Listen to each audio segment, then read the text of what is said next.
Bien, bonjour à tous. Alors, la dernière fois, on a vu en fait, avec les nombres complexes, que euh, on pouvait les représenter dans le plan facilement. Donc les complexes, on pouvait les noter, si on avait un nombre z, complexe z, on pouvait le noter comme un a plus bi, d'accord?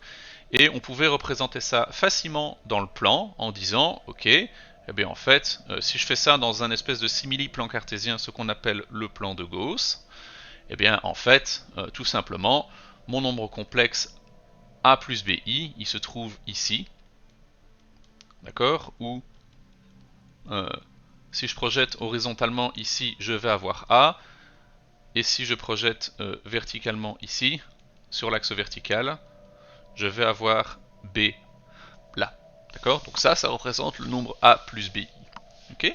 Et alors, en fait, une notation qui est populaire également en géométrie, c'est ce qu'on appelle la notation polaire, d'accord? Et on va essayer un peu d'utiliser le même genre d'idée pour les nombres complexes. Alors en fait, on remarque que l'avantage de la notation cartésienne ici, c'est que si je donne a et b, eh bien je sais identifier de manière complètement unique mon complexe a plus bi dans le plan. Ok, ça c'est cool. Et en fait, on remarque qu'on pourrait procéder autrement. D'accord? Je pourrais me dire, en fait, pour représenter mon complexe, je pourrais me dire, je vais quelque part essayer de tourner à partir de l'origine. D'accord? Donc je vais me dire, je vais faire quelque part, je vais tourner comme le canon d'un char, ok, sur sa tourelle, on tourne, et ensuite on va s'éloigner quelque part par là. D'accord? Et en fait, la notation polaire, c'est exactement cette idée-là. D'accord? Donc on va se dire, en fait, je vais tourner à partir de mon origine, d'accord? Donc je vais me dire, je vais tourner par là, ok? Mon complexe il est dans cette direction-là, et ensuite, hop, je vais m'éloigner exactement de la bonne distance comme ceci, d'accord? Donc on remarque qu'a priori, si je veux représenter le complexe A plus BI, je vais avoir besoin de deux choses ici, qui vont être en particulier la distance entre l'origine et le point qui se trouve là, d'accord? Donc je vous propose qu'on l'appelle ρ, et on a besoin d'autre chose également, c'est l'angle qui se trouve ici, d'accord? Donc appelons ça θ, d'accord? Et donc notre nombre complexe qui est écrit comme A plus BI, on pourrait l'écrire comme une combinaison ρθ, d'accord? Et alors, en particulier, on va écrire ce nombre complexe, on va écrire pour la forme, et je vais vous montrer pourquoi c'est équivalent juste après, donc pour l'instant accepté, on écrit ça comme ρ fois une espèce de fonction fois le cosinus de θ plus i fois le sinus de θ. D'accord? Alors, ça, en général, on l'abrège aussi sous la forme ρ 6 θ, d'accord? Ou 6 θ, ça c'est égal à cos θ plus i sinus θ. Alors vous me direz, bon c'est bien joli, je comprends pourquoi ρ θ ça va fonctionner, mais alors pourquoi est-ce qu'on utilise cos et sin, ça c'est pas bien clair. En fait, je vais vous montrer tout simplement que ça fonctionne, d'accord? Alors, l'idée de base, donc premièrement, commençons par savoir qu'est-ce que c'est que ce ρ, d'accord? Donc en fait, ρ, on dit que ça s'appelle le module du nombre complexe z, d'accord? Et alors, comment est-ce qu'on définit ρ? Eh bien, en fait, simplement par le théorème de Pythagore, en fait, on voit que ρ au carré, c'est a au carré plus b au carré, d'accord? Donc, comme on a que ρ carré, c'est a carré plus b carré, eh bien, en fait, ρ, c'est simplement racine de a carré plus b carré. D'accord? On est dans un triangle rectangle. D'accord? Bon, super. Et alors, l'angle θ, là, si on fait la trigonométrie du triangle rectangle, en fait, on remarque que pour θ, donc θ, on appelle ça l'argument de notre complexe z, d'accord? Et en fait, si on fait de la trigonométrie du triangle rectangle, on voit que, en fait, le cosinus de θ, en fait, c'est la même chose que l'opposé, c'est-à-dire ce truc-ci, d'accord? Non, cosinus c'est adjacent, je raconte n'importe quoi, excusez-moi. Le cosinus de l'angle θ, c'est ce qui est adjacent à notre angle ici, donc c'est A sur ρ. D'accord? Ok? Et donc de là, on peut en déduire en fait que, a priori, θ, c'est l'arc-cosinus de A sur ρ. Ok? Bon. Donc ça nous permet, étant donné la forme algébrique, de trouver le couple ρθ, ce qui ne dit toujours pas pourquoi est-ce que ça va marcher si on essaye de faire... Alors remarquez qu'ici, je vais me faire une remarque et je ferai des exemples après. La formule que j'ai notée ici, donc en particulier cette partie-là, ça fonctionne que si votre angle ici, je faisais une supposition, c'est que A et B étaient positifs, et donc que notre angle ici, on est dans le premier cadran. Et si on n'est pas dans le premier cadran, je vais vous montrer ce qui se passe.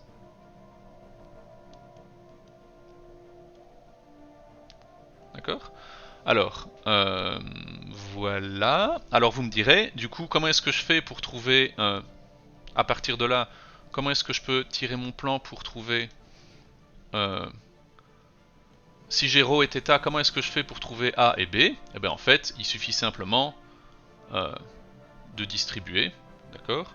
Donc si je fais de la trigonométrie du triangle rectangle, ici je me rends compte que si j'ai ρ, θ pour trouver A et B, eh bien en fait, c'est très très simple, puisqu'on a que... je suis pas avec le bon outil, d'accord? Comme on a que le cosinus de notre angle θ, c'est égal à A sur ρ, eh bien en fait, ça veut dire que A, c'est égal à ρ cos θ, tout simplement. Et comme on a que le sinus de θ, si on fait la trigonométrie du rectangle, c'est B sur ρ, eh bien en fait, B, c'est égal à ρ sin θ. Et c'est normal, hein, parce que si vous regardez, au final, ça tombe très très bien, parce que si vous regardez ce que j'avais noté avec un complexe qui était ρ cos θ plus I sinus θ, si on regarde ce que j'ai noté ici, d'accord, ce que j'ai noté là, eh bien en fait, la partie réelle, donc le A qui est là, si je distribue, c'est ρ cos θ, et la partie imaginaire, ça va être ρ sinus θ. D'accord? Donc ça correspond assez bien. D'accord? Bon. Donc voilà. Ce que je vous propose qu'on fasse du coup maintenant, c'est un petit exemple, et puis des cas dans lesquels ça ne va pas marcher avec le cadre où mon complexe ne sera pas dans le premier cadre. D'accord? Alors, faisons cela. Si je prends par exemple, a priori, un complexe avec... je vais partir avec la forme trigonométrique d'abord. Donc si j'ai mon complexe Z qui est égal à 2 fois 6 de 7pi sur 4. Ok? Donc ça, c'est écrit sous forme trigonométrique. Si je veux l'écrire sous forme algébrique, je dis que c'est égal à 2 fois le cosinus de 7pi sur 4 plus i fois le sinus de 7pi sur 4. Ok? C'est-à-dire que c'est égal à 2 cosinus de 7pi sur 4 plus 2 sinus de 7pi sur 4 fois i. D'accord? Donc cette partie-là ici, ça c'est A, ça ici c'est B, dans la forme algébrique. Ok? Et alors il faut voir qu'est-ce qui se passe avec le cosinus de 7pi sur 4 et le sinus de 7pi sur 4. Alors ce que je vous conseille pour les complexes, c'est de vraiment bien connaître votre cercle, parce que ça va vous aider. Alors si je fais un beau cercle comme ça, et que je regarde où se trouve le brave 7pi sur 4, ok, hop, donc là j'ai un cercle. Alors ici, à 45 degrés, là on a pi sur 4, donc là on a 2 pi sur 4, là ici on a 3 pi sur 4, 5 pi sur 4, 6 pi sur 4, 7 pi sur 4 se trouve... comment ça? 1, 2, 3, 4, 5, 6 pi sur 4, 7 pi sur 4 se trouve ici. D'accord? Donc je vais avoir son cosinus qui va être ici, et son sinus qui va être ici. D'accord? Et donc on remarque du coup que ça c'est égal à 2 fois le cosinus de 7pi sur 4, c'est la même chose que le cosinus de pi sur 4 au vu de mon dessin, c'est-à-dire racine de 2 sur 2. D'accord? Plus le sinus de 7pi sur 4, le sinus de 7pi sur 4 c'est moins le sinus de pi sur 4. Ok? Sinus de pi sur 4 il est ici. D'accord? Et moi je suis pas là, je suis là. D'accord? Donc il faut faire un moins. Okay. Donc là c'est égal à 2 fois du coup moins racine de 2 sur 2 fois i. Et donc mon complexe en fait c'est égal à racine de 2 moins racine de 2 fois i. D'accord?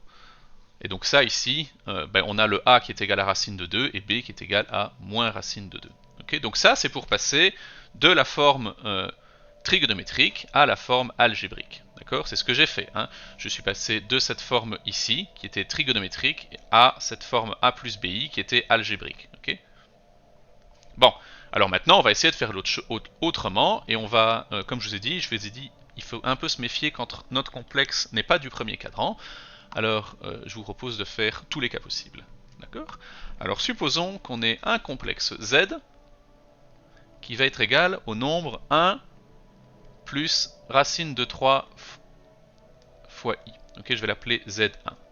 Alors je vais avoir Z2 qui va être moins 1 plus racine de 3 fois i. Je vais avoir Z3 qui est égal à 1 moins racine de 3 fois i. Et je vais avoir Z4 qui est égal à moins 1 moins racine de 3 fois i. D'accord? Bon, alors, on va essayer de tous les représenter gentiment pour réfléchir. Encore une fois, je vous l'ai dit, se servir de son cercle, ça va être assez pratique dans le cadre des nombres complexes. Ok? Alors, faisons ça correctement. Voilà, je vais agrandir un petit peu ici par en dessous parce que j'ai peur qu'il nous manque un petit morceau. Ok, alors, racine de 3, c'est 1,7. Quelque chose comme ça, d'accord. Donc on va pas faire notre dessin à l'échelle, mais disons que je vais avoir, attendez, il va falloir que je fasse un cercle de rayon 2. Ok, donc racine de 3 c'est 1,7, donc vous savez quoi, je vais mettre environ racine de 3 quelque part ici, d'accord. Donc ça c'est, là on va voir racine de 3, d'accord. Alors 1 plus racine de 3i, du coup il va être quelque part genre ici. D'accord? Donc ici j'ai 1. Ça c'est 2. D'accord? Donc là je vais avoir 2. Là je vais avoir 1. D'accord? Donc là ici, le nombre qui est là, c'est Z1. D'accord? Alors on sait déjà que pour avoir la forme trigonométrique, il va falloir calculer le module. Ok? Donc le module de notre complexe, on va se servir de Pythagore comme des braves enfants. D'accord? Donc le module de notre complexe, c'est du coup la racine de 1 au carré plus racine de 3 au carré, c'est-à-dire la racine de 1 plus 3, c'est-à-dire la racine de 4, c'est-à-dire 2. Ok?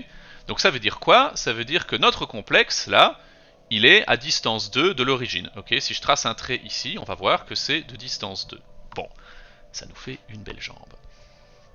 Alors, le truc, c'est qu'on remarque qu'en fait, que le module de tous ces complexes est les mêmes, d'accord? Parce que si je calcule le module de Z2, je vais avoir racine de moins 1 au carré plus racine de 3 au carré, c'est-à-dire racine de 1 plus 3, c'est encore une fois racine de 4, c'est encore une fois 2, d'accord?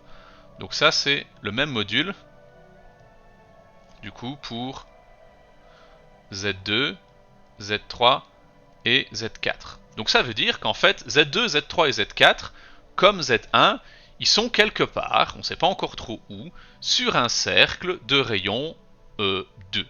D'accord? Donc je vais dessiner un cercle de rayon 2, ici. Hop. Voilà. Hop. Non! J'ai fait une faute. Ça m'embête ça que le stylet il saute. Alors, hop, voilà comme ça. D'accord? Et on va essayer de ne pas faire sauter le stylet. Super. Et donc là, on avait remarqué juste avant que le brave Z1 se trouvait ici. D'accord? Donc là, on avait Z1. Tout simplement. D'accord? Alors, essayons de voir, du coup, a priori, quel est l'argument de Z1. D'accord? Donc si j'essaye de voir θ1, c'est l'argument de Z1, je suis dans le premier cadran, donc je peux utiliser la formule qu'on a vue, et donc on se demande quel est l'angle qui a pour cosinus 1,5, okay, ce qui revient à écrire que θ c'est la même chose que l'arc-cosinus de 1 sur 2, d'accord? 1, pourquoi 1? Parce que c'est le 1 qui est là, d'accord? Et le 2 c'est le module qui était là, d'accord? Je fais de la trigonométrie du triangle rectangle dans ce triangle-là. Okay, je vais peut-être dessiner le triangle, ça sera plus utile, d'accord? Donc je vais faire de la trigonométrie du triangle rectangle dans ce triangle ici.